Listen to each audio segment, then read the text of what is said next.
There's a bloodline in America that carries something in their eyes, not metaphorically, literally, a genetic marker so rare that when you see it, you know immediately this person is descended from them. From the line that shouldn't have survived, the line that was supposed to disappear into the Virginia soil in 1865, buried under ash and silence and the weight of what they'd done. But they didn't disappear. They adapted, they married into new families, they changed their names, and now, over a century and a half later, their descendants walk among us, carrying in their bodies the biological signature of one of the darkest chapters in American history. This isn't folklore. This isn't family legend passed down through whispered dinner conversations. This is documented, genetic, traceable, and the people who carry this trait, most of them have no idea what it means. No idea that when strangers stop them on the street and ask about their eyes, they're looking at the physical evidence of a crime that never ended, only transformed, because that's what this is, not a ghost story. A crime still in progress, written into chromosomes, passed from mother to daughter, father to son, generation after generation after generation. And you've probably walked past one of them, sat next to one on the subway. Maybe married one, because the thing about this bloodline is that it doesn't announce itself. It hides in plain sight, behind normal lives and normal names and eyes that are anything but normal. This is the story of the line that lived when it should have died, and what they left behind in the biology of their children. In 1863, in the middle of the Civil War, there was a plantation in Tidewater, Virginia, that everyone nearby knew about but nobody talked about. Not because it was successful, not because it was particularly large or wealthy, but because of what happened to the people who were brought there. The enslaved population on this plantation had a mortality rate that even by the horrific standards of American slavery stood out as exceptional. Children disappeared from record books. Women died in childbirth at rates that defied explanation. Men were worked until their bodies gave out, then buried in unmarked graves in the woods behind the main house. The family that owned this land, we'll call them the Lockhart family, though that's not their real name, because their descendants are still alive, still fighting to keep this history buried. They kept meticulous records. Not out of guilt, out of accounting, because to them these were business ledgers, property inventories, and what those ledgers show is a pattern of brutality so systematic, so calculated, that even other slaveholding families in the area began to whisper. They bred people like livestock. They separated children from mothers before the children could walk, selling them to other plantations to maximize profit. They punished resistance with methods that left survivors psychologically shattered. But here's what the records also show. The Lockhart family themselves had a distinctive physical trait, a genetic mutation affecting the iris, a condition called sectoral heterochromia, where part of the eye is a dramatically different color than the rest. In their case, a striking wedge of amber or gold cutting through blue or green. It appeared in the patriarch. It appeared in his children. And according to those same meticulous records, it began appearing in the enslaved population. And not through coincidence, through rape, through the systematic sexual violence that was part of the architecture of slavery, but rarely acknowledged in the sanitized histories we're taught in school. The Lockhart men forced themselves on the women they enslaved, and they left behind children who carried their eyes. Those children were still considered property, still enslaved, still subject to the same brutality as everyone else on that plantation. Except now, they carried in their bodies the genetic proof of their own conception, the evidence of the crime that created them, and when the Civil War ended and slavery was abolished, the Lockhart family didn't face justice. They simply moved on. The children born from that violence faced an impossible existence. They grew up enslaved by their own fathers, their own grandfathers, men who looked at them across the dinner table or the cotton fields and saw property, not blood. When freedom came in 1865, these mixed-race children found themselves in a newly configured hell, too black to be accepted by white society, too visibly connected to the Lockhart line to be fully embraced by the black communities trying to rebuild in the aftermath of emancipation. Some of them took the Lockhart name anyway, because they had no other name to take. Others invented new identities entirely, migrating north or west, trying to escape the biological evidence they carried in their faces. But that trait, those distinctive eyes, followed them. It appeared in their children, their grandchildren, a genetic marker that wouldn't fade, wouldn't dilute, wouldn't let them forget. Meanwhile, the legitimate Lockhart descendants did what wealthy white families in the South had always done after the war. They rewrote their history. They commissioned portraits and genealogies that carefully omitted certain branches of the family tree. They joined country clubs and historical societies. They sent their children to good schools and told them stories about noble ancestors who fought for states' rights, who built empires from nothing, who represented the best of Southern gentility. They never mentioned the ledgers, never mentioned the graves in the woods, never mentioned the children who carried their eyes but not their name, and for a long time that erasure worked. The two lines of the family, the acknowledged and the unacknowledged, lived parallel lives, separated by the color line, by geography, by the vast silence that American culture built around the realities of slavery. But genetics doesn't care about silence. Genetics keeps records that no amount of revisionist history can erase. And in the late 20th century, when DNA testing became accessible, something started happening. People with those distinctive eyes, people who'd been told they were descended from free people of color, or from indigenous tribes, or from European immigrants, started testing their DNA, and they started finding matches. Not just to each other, but to the white families who'd spent generations denying any connection.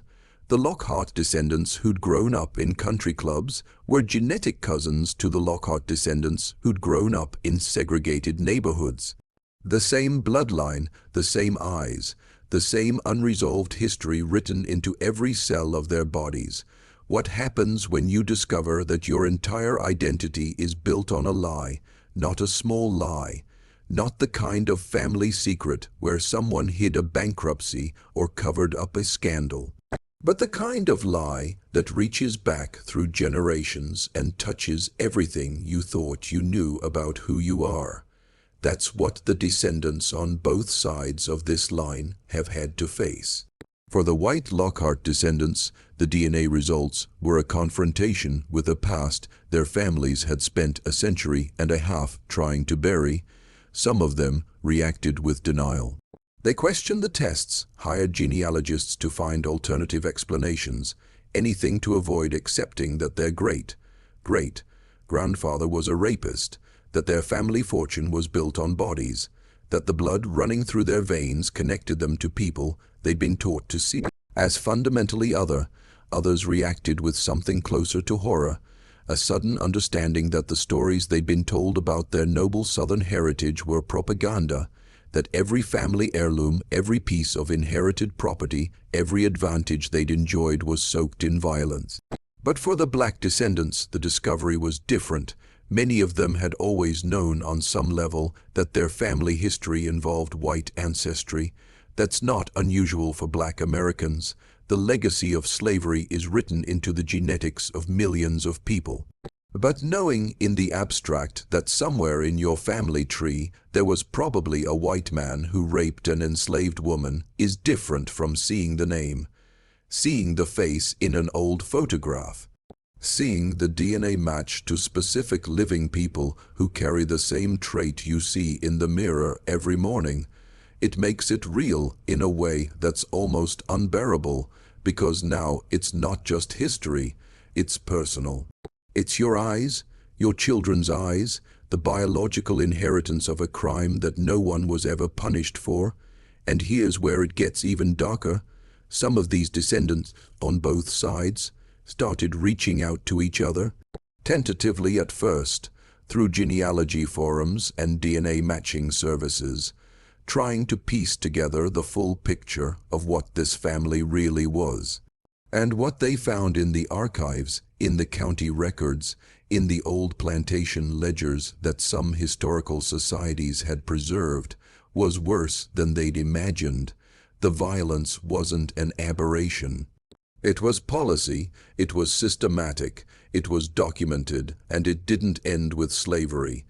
After emancipation, the Lockhart family used sharecropping agreements, debt peonage, and outright intimidation to keep many of their former slaves tied to the land. Some of the black Lockhart descendants never left that county in Virginia. They lived and died within miles of the plantation where their ancestors were brutalized, working land they'd never own, under the shadow of a family that refused to acknowledge them.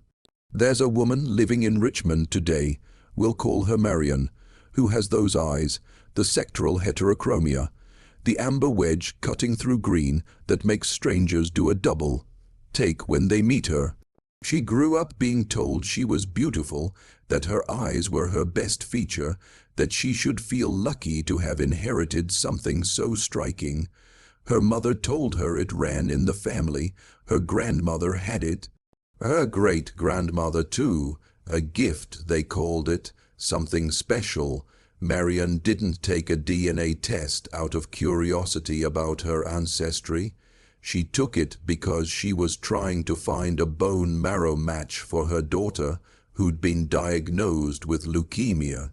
And that's when the algorithm connected her to a second cousin she'd never heard of, a white man living in Charleston, a man whose family tree, according to the genealogy database, connected directly back to a plantation owner named Lockhart. Marion started digging. She found the ledgers. She found the birth records that listed enslaved children with no father recorded, born to women whose names appeared alongside livestock and farm equipment. She found the pattern, and she found photographs, daguerreotypes from the 1,850 showing the Lockhart patriarch and his sons, all of them with those same distinctive eyes. The gift her family had told her to be proud of wasn't a gift. It was evidence, evidence of rape, evidence of a crime that no one in her family had ever named out loud, but that they'd all carried in their bodies for 6 generations. When Marion tried to talk to her mother about it, her mother shut down. Said she didn't want to know, said digging up the past wouldn't help anybody, said Marion should focus on her daughter and leave history alone.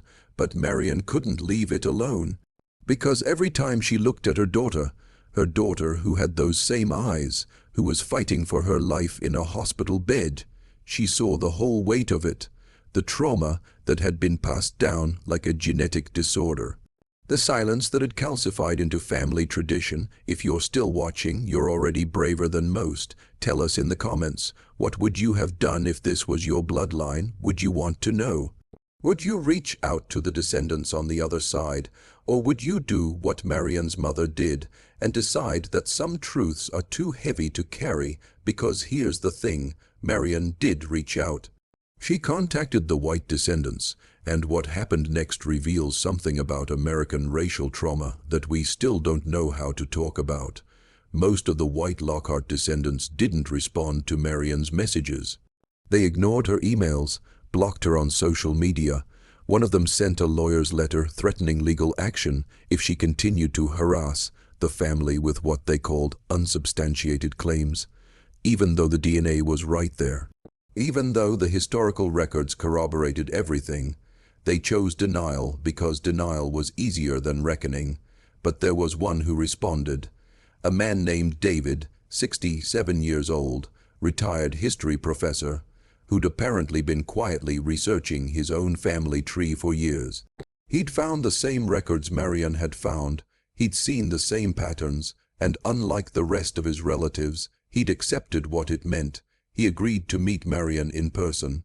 They sat across from each other in a coffee shop in Richmond, two people who shared a great-grandfather, separated by everything America had built between them. David brought documents, photographs, letters written by Lockhart family members in the early 1900s that referenced the colored branches, with a mixture of disdain and anxiety, worried that those branches might someday make claims on the family property. He'd even found a will from 1923, where a Lockhart descendant specifically stipulated that no person of Negro blood could ever inherit from the estate, a clause that remained in effect until the 1960s, when such provisions were finally ruled unconstitutional. David apologized to Marion. He said he knew it wasn't enough, that nothing could be enough, but he wanted her to know that he saw her, that he acknowledged what his family had done, that he was ashamed. Marion told him later that the apology felt surreal, because what do you do with an apology for something that happened 6 generations ago, but is still happening, still inscribed in your DNA, still visible every time you look in a mirror? She didn't forgive him. She told him that explicitly, because forgiveness implies that the harm is over, that some kind of justice has been achieved, and nothing had been achieved. The wealth the Lockhart family had accumulated through slavery, still in white hands, the land still owned by white descendants who'd inherited it free and clear, the legacy of trauma still carried exclusively by the black side of the family. David asked Marion what she wanted. What would constitute justice, if justice were even possible? And Marion didn't have an answer, because how do you calculate reparations for 6 generations of stolen life?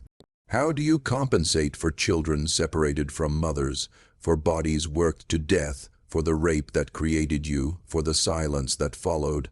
Money wouldn't fix it. Acknowledgement wouldn't fix it. Nothing would fix it. But Marion told David that she wanted the truth told. She wanted the Lockhart name attached to what really happened, not the sanitized version the family had been telling for a century. She wanted those ledgers published. She wanted the graves in the woods excavated and marked. She wanted her daughter to grow up knowing exactly where those eyes came from and what they meant. The story doesn't have a clean ending, because this isn't the kind of story that ends. Marion's daughter survived the leukemia. She's 14 now, and she has those eyes, and Marion has told her everything, not the sanitized version, not the version that makes anyone feel comfortable. The version where her great-grandmother was enslaved and raped by a man who owned her, and that's why she looks the way she does. Marion says her daughter cried when she first heard it. Then she got angry. Then she asked the question that Marion still doesn't know how to answer. What do I do with this? Because that's the question hanging over every descendant of American slavery. Every person who carries in their body the physical evidence of historical trauma. What do you do with it? You can't undo it. You can't escape it. It's written into your chromosomes, passed down generation after generation. A biological inheritance of violence that no amount of time or distance or willful forgetting can erase. David died 2 years ago. Before he died, he convinced one of his cousins to donate money toward a memorial for the enslaved people who'd been buried in those unmarked graves behind the old Lockhart plantation. It wasn't much, $20,000, barely enough to cover the cost of excavation and a small stone marker. Most of the white Lockhart descendants wanted nothing to do with it. They thought it was dredging up painful history, creating division where there didn't need to be any. As if the division hadn't always been there, as if acknowledging it made it worse somehow. The memorial was erected last year, 50 7 documented burials, probably more that the historical record didn't capture. Men, women, children, most of them unnamed, just dates and ages and causes of death written in the dispassionate language of property loss. Marion attended the dedication. A handful of other Black Lockhart descendants came too. They stood together in the Virginia heat, looking at the graves of people who were likely their direct ancestors, people who died on this soil carrying the same genetic markers they carried now. The white Lockhart descendants stayed away, except for one elderly woman, David's cousin, who showed up near the end of the ceremony and stood at the back, crying quietly. Marion didn't speak to her, didn't acknowledge her, because what was there to say? The monument doesn't change anything. The graves are still unmarked individual graves. The trauma is still there. The eyes are still there. Every child born into this bloodline will carry the evidence of what happened, will grow up having to decide what to do with that knowledge. Some will choose silence, like Marion's mother. Some will choose confrontation, like Marion. Some will never know, will go their whole lives thinking their eyes are just a beautiful genetic quirk, never understanding the crime that created them. But the truth is there, in the DNA, in the historical record, in the eyes that strangers stop to comment on, never knowing they're looking at a living archive of American racial violence. There are thousands of families like this. Bloodlines that carry the physical evidence of slavery's sexual violence. Descendants on both sides who have never met, who might never meet, who are connected by crimes no one was ever punished for. And the question Marion's daughter asked, what do I do with this? That's the question facing all of them, because America has never figured out how to reckon with the fact that slavery didn't just end, it transformed, it left biological traces, it created family trees that are simultaneously black and white, victim and perpetrator, enslaved and enslaver. And those contradictions live in bodies, in eyes, in genetic markers that won't fade no matter how many generations pass. This is the line that lived when it should have died. These are the descendants who carry proof of the crime in their faces. And they are still here, still trying to figure out what justice looks like when the harm is written into your DNA. Still walking among us with eyes that tell a story America has never wanted to hear.